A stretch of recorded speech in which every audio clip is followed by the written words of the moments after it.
KCP cement మీ కలలను దృఢంగా నిర్మించండి. రాబోయే 3 రోజుల్లో ఏపీలో భారీ వర్షాలు పడబోతున్నాయి. ఈ క్రమంలో ఏపీకి వాతావరణ శాఖ హెచ్చరికలు జారీ చేసింది. దక్షిణ ఛత్తీస్గఢ్ నుంచి దక్షిణ తమిళనాడు వరకు, విదర్భ, తెలంగాణ, అంతర్గత కర్ణాటక మీదుగా ద్రోణి కొనసాగుతోంది. అలాగే ఏపీ యానాం మీదుగా దిగువ ట్రోపోస్ఫెరిక్ ఆవరణలో దక్షిణ ఈశాన్య గాలులు వీస్తున్నాయి.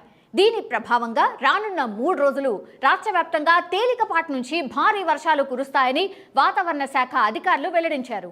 అంతేకాకుండా రాష్ట్ర వ్యాప్తంగా అక్కడక్కడ ఉరుములతో కూడిన వానలు పడే అవకాశం ఉందని, 1-2 చోట్ల భారీ వర్షాలు కూడా పడొచ్చని తెలియజేసింది. నిన్న ఏపీలో కురిసిన వానలకు కృష్ణా, గుంటూరు జిల్లాల్లో పిడుగులు పడి 6 చనిపోయారు.